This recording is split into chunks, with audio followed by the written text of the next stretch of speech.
안녕하세요. 자은교회 안목사입니다. 늘 들었던 찬양인데 이번 주에 더 은혜가 되는 찬양이 있습니다. 믿음과 삶이라는 찬양입니다. 믿음과 삶을 살아내는 실력이 너무나 다른 내 모습을 볼 때에 이 모습도 주가 사랑하실까 자신 없었는데 그저 주님 앞에 나갔더니 하나님께서 나를 사랑해 주신다는 내용입니다.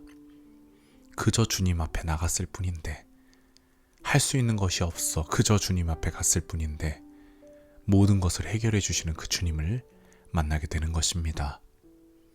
그저 주님 앞에 나갑시다. 그러면 주님께서 해결해 주십니다.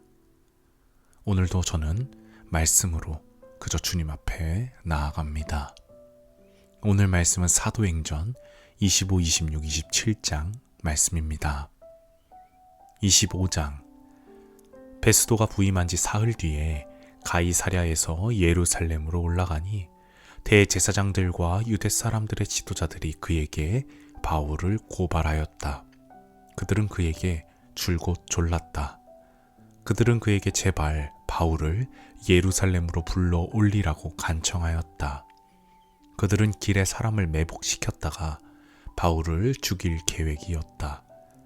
그러나 베스도는 바울이 가이사랴에 무사하게 감금되어 있다는 말과 자기도 곧 그리로 가겠다는 말을 한 다음에 그러니 만일 그 사람에게 무슨 잘못이 있거든 여러분 가운데서 유력한 사람들이 나와 함께 내려가서 그를 고발하시오 하고 말하였다. 베스도는 예루살렘에서 여드레인가 열흘인가를 지낸 뒤에 가이사랴로 내려가서 이튿날 재판석에 앉아서 바울을 데려오라고 명령하였다. 바울이 나타나자 예루살렘에서 내려온 유대 사람들이 그를 에워싸고 여러 가지 무거운 죄목을 걸어서 고발하였으나 증거를 대지 못하였다. 바울은 나는 유대 사람의 율법이나 성전이나 황제에 대하여 아무 죄도 지은 일이 없습니다 하고 말하여 자신을 변호하였다. 그러나 베스도는 유대 사람의 환심을 사고자 하여 바울에게 묻기를 그대는 예루살렘으로 올라가서 이 사건에 대하여 내 앞에서 재판을 받고 싶지 않소 하였다. 바울이 대답하였다. 나는 지금 황제의 법정에 서 있습니다. 나는 여기서 재판을 받아야 합니다. 각하께서도 잘 아시는 대로 나는 유대 사람에게 조금도 잘못한 것이 없습니다. 만일 내가 나쁜 짓을 저질러서 사형을 받을 만한 무슨 일을 하였으면 죽는 것을 마다하지 않겠습니다. 그러나 나를 고발하는 이 사람들의 고발 내용에 아무런 근거가 없으면 어느 누구나 나를 그들에게 넘겨줄 수 없습니다. 나는 황제에게 상소합니다. 그때 베스도가 배심원들과 협의하고 그대가 황제에게 상소하였으니 황제에게로 갈 것이요 하고 말하였다. 며칠이 지난 뒤에 아그리빠 왕과 버니게가 베스도에게 인사하려고 가이사랴에 왔다. 그들이 거기서 여러 날 지내는 동안에 베스도는 바울에 대한 고발 사건을 왕 앞에 내놓고 말하였다. 벨릭스가 가두어둔 사람이 하나 있는데 내가 예루살렘에 갔을 때에 유대 사람의 대제사장들과 장로들이 그를 고발하여 유죄 판결을 청하였습니다. 나는 그들에게 대답하기를 로마 사람의 관례로서는 피고가 원고를 직접 대면해서 그 고발한 내용에 대하여 변호할 기회를 가지기 전에는 그 사람을 넘겨주는 일이 없다고 하였습니다.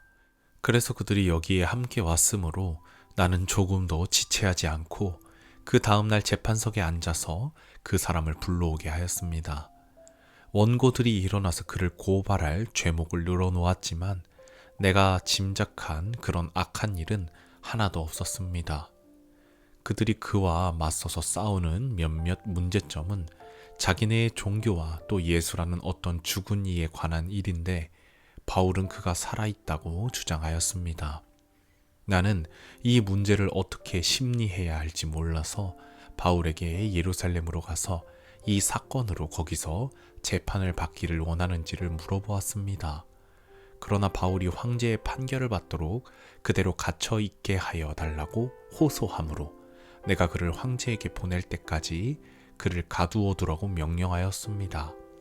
아그리빠가 베스도에게 말하기를 나도 그 사람의 말을 직접 들어보고 싶습니다 하니 베스도가 내일 그의 말을 들어보십시오 하고 대답하였다.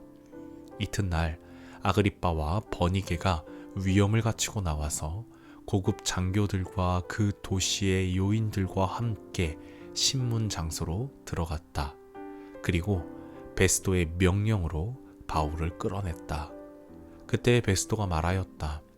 아그리빠 임금님, 그리고 우리와 자리를 같이 하신 여러분이 보시는 대로 이 사람은 예루살렘에서나 여기서나 모든 유대 사람이 그를 이 이상 더 살려두어서는 안 된다고 소리치면서 나에게 청원한 사람입니다.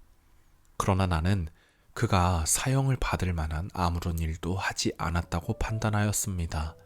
그런데 그는 스스로 황제께 상소하였으므로 나는 그를 보내기로 작정하였습니다. 나는 그와 관계되어 있는 일을 황제께 써 올릴 만한 확실한 자료가 없으므로 여기서 그를 신문해서 내가 써 올릴 자료를 얻을까 하는 생각으로 그를 여러분 앞에, 특히 아그리빠 임금님 앞에 끌어다가 세웠습니다. 죄수를 보내면서 그의 죄목도 제시하지 않는다는 것은 이치에 맞지 않는 일이라고 생각합니다. 26장. 아그리빠 왕이 바울에게 말하였다. 할 말이 있으면 해도 된다. 바울이 손을 뻗치고 변호하기 시작하였다. 아그리빠 임금님, 오늘 내가 전하 앞에서 유대 사람이 나를 걸어서 고발하는 모든 일에 대하여 변호하게 된 것을 다행으로 생각합니다. 그것은 특히 임금님께서 유대 사람의 풍속과 쟁점들을 모두 잘 알고 계시기 때문입니다. 아무쪼록 내 말을 끝까지 참으시고 들어주시기 바랍니다. 내가 젊었을 때부터 살아온 삶을 모든 유대 사람이 알고 있습니다. 곧 그들은 내가 내 동족 가운데서 그리고 예루살렘에서 처음부터 어떻게 살았는지를 알고 있습니다.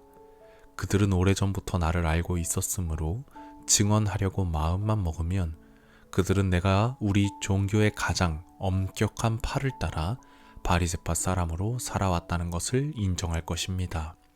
지금 나는 하나님께서 우리 조상들에게 주신 약속에 소망을 두고 있기 때문에 여기에 서서 재판을 받고 있습니다.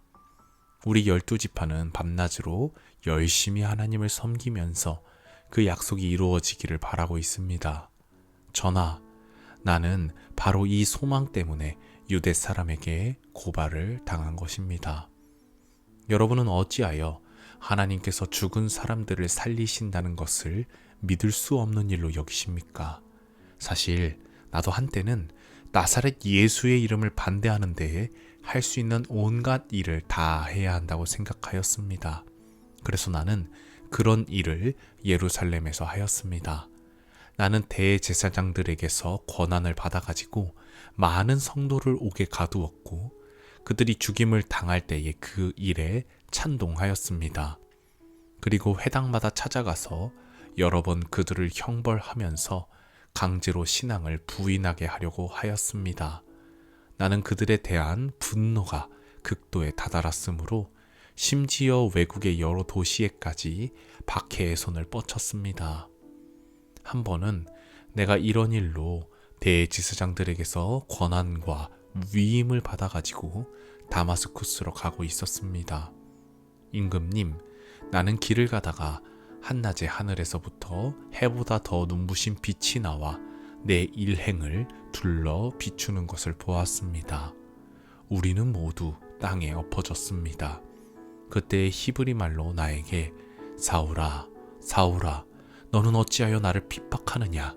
가시도 친 채찍을 발길로 차면 너만 아플 뿐이다 하고 말하는 음성을 들었습니다. 그래서 내가 주님 누구십니까? 하고 물었더니 주님께서 나는 네가 핍박하는 예수이다. 자, 일어나서 발을 딛고 서라. 내가 내게 나타난 목적은 너를 일꾼으로 삼아서 내가 나를 본 것과 내가 장차 내게 보여줄 일의 증인이 되게 하려는 것이다.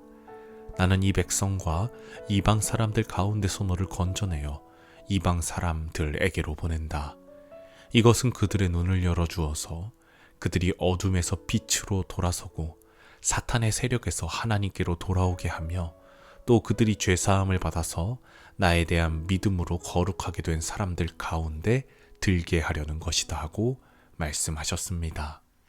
그러므로 아그리빠 임금님, 나는 하늘로부터 받은 환상을 거역하지 않고 먼저 다마스쿠스와 예루살렘에 있는 사람들에게, 다음으로 온 유대 지방 사람들에게, 나아가서는 이방 사람들에게 회개하고 하나님께로 돌아와서 회개에 합당한 일을 하라고 전하였습니다.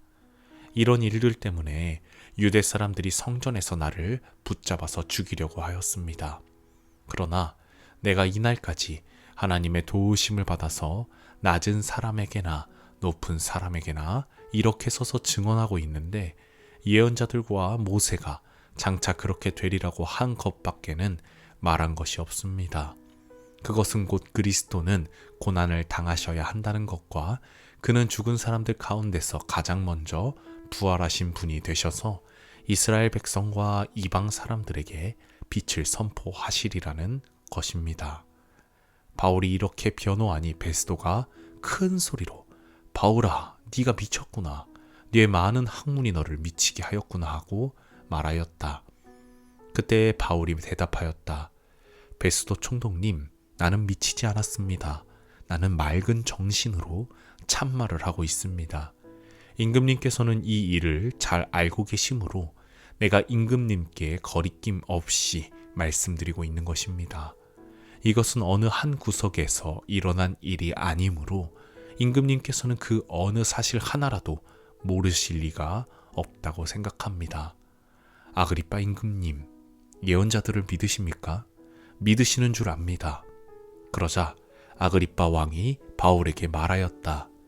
그대가 짧은 말로 나를 설복해서 그리스도인이 되게 하려고 하는가? 바울이 대답하였다.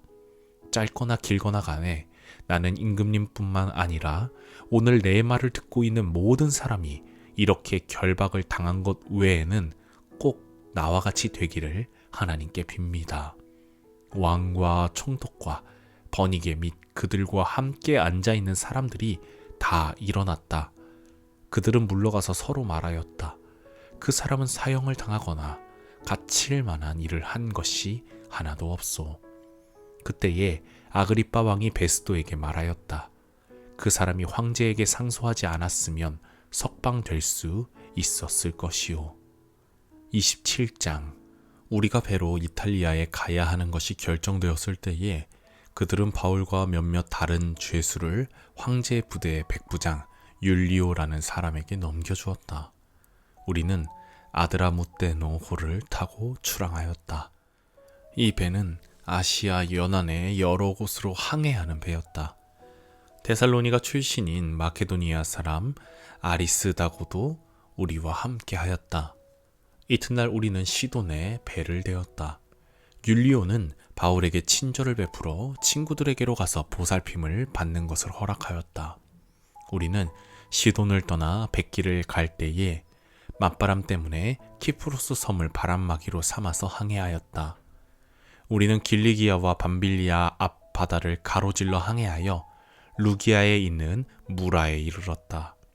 거기서 백부장은 이탈리아로 가는 알렉산드리아 배를 만나서 우리를 그 배에 태웠다. 우리는 여러 날 동안 천천히 항해하여 겨우 니도 앞바다에 이르렀다. 그런데 우리는 맞바람 때문에 더 이상 나아갈 수 없어서 크레타 섬을 바람막이로 삼아 살몬의 앞바다를 항해하여 지나갔다. 그리고 우리는 크레타 남쪽 해안을 따라 겨우겨우 항해하여 라세아 성에서 가까운 도시인 아름다운 항구라는 곳에 닿았다. 많은 시일이 흘러서 금식 기간이 이미 지났으므로 벌써 항해하기에 위태로운 때가 되었다.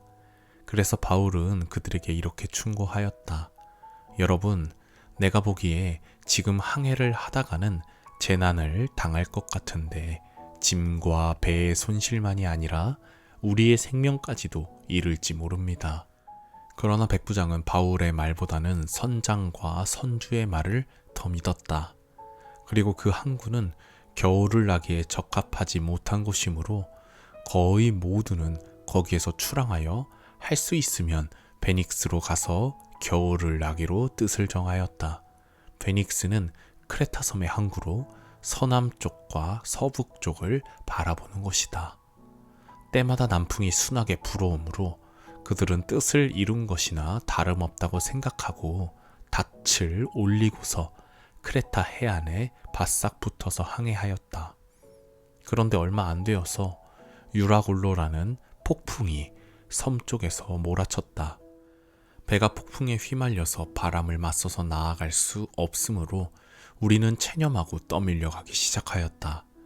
그런데 우리가 가우다라는 작은 섬 아래쪽을 따라 밀려갈 때에 그 섬이 어느 정도 바람막이가 되어 주었으므로 우리는 간신히 거룻배를 휘어잡을 수 있었다. 선원들은 거룻배를 갑판 위에다가 끌어올리고 밧줄을 이용하여 선체를 동여매었다. 그리고 그들은 리비아 근해의 모래톱으로 밀려들까 두려워서 바다에 닻을 내리고 그냥 떠밀려 가고 있었다. 우리는 폭풍에 몹시 시달리고 있었는데 다음 날 선원들은 짐을 바다에 내던졌고 사흘째 날에는 자기네들을 손으로 배의 장비마저 내버렸다. 여러 날 동안 해도 별도 보이지 않고 거센 바람만이 심하게 불었으므로 우리는 살아남으리라는 희망을 점점 잃었다. 사람들은 오랫동안 아무것도 먹지 못하고 있었다. 그때 바울이 이렇게 말하였다. 여러분은 내 말을 듣고 크레타에서 출항하지 않았어야 했습니다. 그랬으면 이런 재난과 손실은 당하지 않았을 것입니다. 그러나 이제 나는 여러분에게 권합니다. 기운을 내십시오. 이 배만 잃을 뿐 여러분 가운데 한 사람도 목숨을 잃지는 않을 것입니다. 바로 지난밤에 나의 주님이시요 내가 섬기는 분이신 하나님의 천사가 내 곁에 서서 바울아 두려워하지 말아라. 너는 반드시 황제 앞에 서야 한다. 보아라 하나님께서는 너와 함께 타고 가는 모든 사람의 안전을 너에게 맡겨주셨다 하고 말씀하셨습니다. 그러므로 여러분 힘을 내십시오. 나는 하나님께서 나에게 말씀하신 그대로 되리라고 믿습니다. 우리는 반드시 어떤 섬으로 밀려가 닿게 될 것입니다. 10나흘째 밤이 되었을 때에 우리는 아드리아 바다에 떠밀려 다녔다. 한밤중에 선원들은 어떤 육지에 가까이 이르고 있다고 짐작하였다. 그들이 물 깊이를 재어보니 20길이었다. 좀 더 가서 재니 15길이었다. 우리는 혹시 암초에 걸리지나 않을까 염려하여 고물에서 닷 4개를 내리고 나리 3개를 고대하였다. 그런데 선원들이 배를 버리고 달아나려고 이물에서 닻을 내리는 척하면서 바다에 거룻배를 풀어내렸다. 바울은 백부장과 병사들에게 말하였다. 만일 이 사람들이 배에 그대로 남아있지 않으면 당신들은 무사할 수 없습니다. 그러자 병사들이 거룻배의 밧줄을 끊어서 거룻배를 떨어뜨렸다. 날이 새어갈 때에 바울은 모든 사람에게 음식을 먹으라고 권하면서 말하였다. 여러분은 오늘까지 10나흘 동안이나 마음을 졸이며 아무것도 먹지 못하고 굶고 지냈습니다. 그래서 나는 여러분들에게 음식을 먹으라고 권합니다. 그래야 여러분은 목숨을 유지할 힘을 얻을 것입니다. 여러분 가운데서 아무도 머리카락 하나라도 잃지 않을 것입니다. 바울은 이렇게 말하고 나서 빵을 들어 모든 사람 앞에서 하나님께 감사를 드리고 떼어서 먹기 시작하였다. 그러자 사람들은 모두 용기를 얻어서 음식을 먹었다. 배에 탄 우리의 수는 모두 176명이었다. 사람들이 음식을 배부르게 먹은 뒤에 남은 식량을 바다에 버려서 배를 가볍게 하였다. 날이 새니 어느 땅인지는 알 수 없지만 모래밭이 있는 항만이 보였다. 그래서 그들은 어떻게 해서든지 배를 거기로 몰아 해변에 대기로 작정하였다. 닻을 모두 끊어서 바다에 버리고 동시에 키를 묶은 밧줄을 늦추었다. 그리고 앞 돛을 올려서 바람을 타고 해안 쪽으로 들어갔다. 그런데 두 물살이 합치는 곳에 끼어들어서 배가 모래톱에 걸렸다. 이물은 박혀서 움직이지 않고 고물은 심한 물결에 깨졌다. 병사들은 죄수들이 혹시 헤엄쳐 도망할까봐 그들을 죽여버리려고 계획하였다. 그러나 백부장은 바울을 구하려고 병사들의 의도를 막고 헤엄칠 수 있는 사람들은 먼저 뛰어내려서 무트로 올라가라고 명령하였다. 그리고 그날의 사람들은 널빤지나 부서진 배의 조각을 타고 무트로 나가라고 명령하였다. 이렇게 해서 모두 무트로 올라와 구원을 받게 되었다. 아멘.